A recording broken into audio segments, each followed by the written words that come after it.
Au nom du Père et du Fils et du Saint-Esprit. Amen. Lecture du livre des Actes des Apôtres, chapitre 15, des versets 1 à 6. Certains gens venus de Judée voulèrent endoctriner les frères de l'église d'Antioche en leur disant: si vous ne recevez pas la circoncision selon la loi de Moïse, vous ne pouvez pas être sauvés. Cela provoqua un conflit et des discussions assez graves entre ces gens-là et Paul et Barnabé. Alors on décida que Paul et Barnabé, avec quelques autres frères, monteraient à Jérusalem auprès des apôtres et des anciens pour discuter de cette question.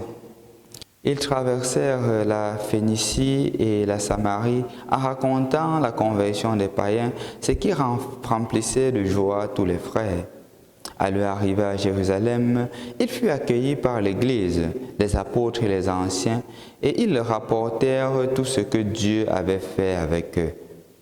On vit alors intervenir certains membres du parti des pharisiens qui étaient devenus croyants. Ils disaient: il faut obliger ces gens à recevoir la circoncision et à observer la loi de Moïse. Les apôtres et les anciens se réunirent pour examiner cette affaire. Bonjour chers frères et sœurs dans le Christ.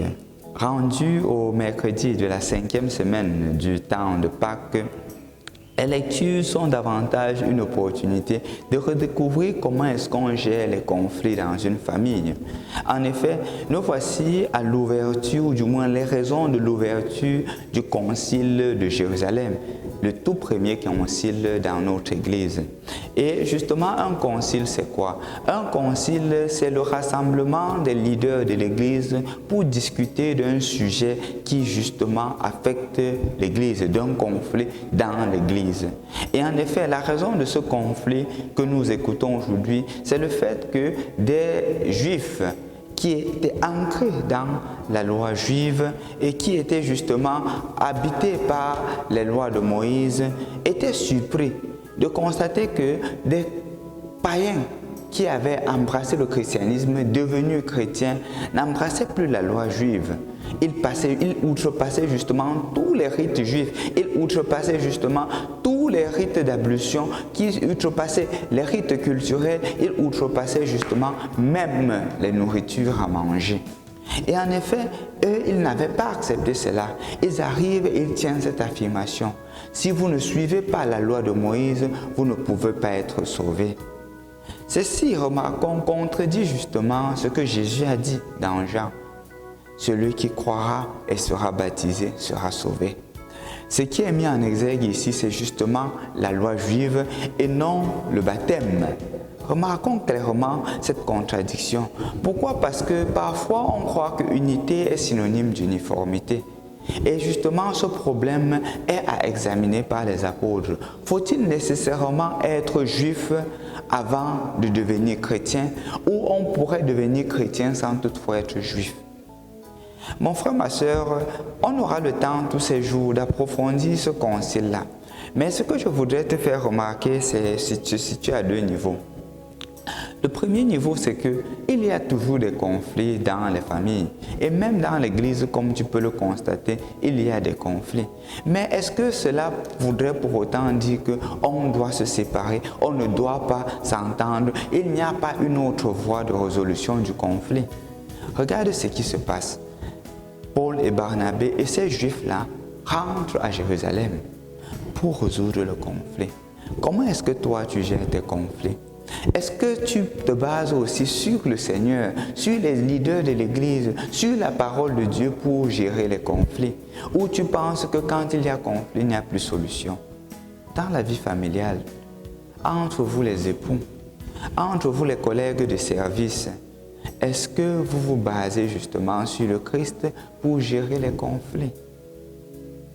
Le Concile de Jérusalem que nous commençons aujourd'hui est justement en vue de trouver une solution au conflit.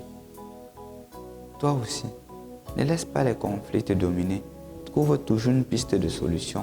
Et le Seigneur te dit encore, dans chaque conflit, il y a des solutions. Le Seigneur ne te demande pas de te diluer dans l'universel. Le Seigneur ne te demande pas de penser que l'unité est synonyme d'uniformité, non.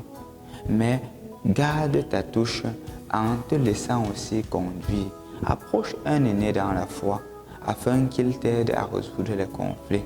Parce que le danger, c'est ceci, c'est qu'on trouve des personnes inappropriées pour résoudre des conflits importants. Regardez comment est-ce que les disciples ont fait. Ils se sont retrouvés vers ceux-là appropriés à résoudre leurs conflits. Parfois, j'ai des conflits avec mon épouse. Où est-ce que je trouve la solution? Avec des amis au bar?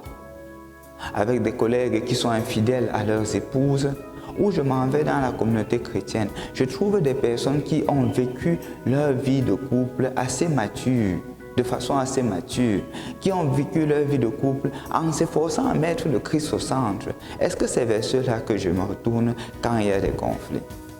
Quand j'ai des difficultés, est-ce que je prends pour modèle ou je prends conseil chez des filles-là qui ne vivent pas fidèlement leurs engagements chrétiens, ou je vais chez une personne qui est aînée dans la foi, qui s'engage physiquement, spirituellement, humainement, à vivre authentiquement selon la parole de Dieu, et je lui demande conseil? Quand j'ai le problème de choix du conjoint, vers qui est-ce que je me tourne? Est-ce que je me tourne justement vers celui-là qui justement n'a pas de petit ami, qui n'a vraiment pas un conjoint approprié, ou justement vers cette personne-là qui a fait un choix de conjoint bâti sur le Christ? Comment est-ce que nous trouvons des solutions pour nos conflits? Paul et Barnabé aujourd'hui et la première communauté chrétienne deviennent pour toi un modèle.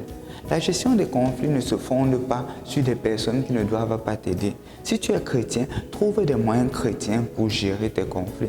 Et tu verras que justement, en te basant sur le Christ, les solutions seront appropriées. Les solutions seront inspirées de Dieu. Au nom du Père et du Fils et du Saint-Esprit. Amen.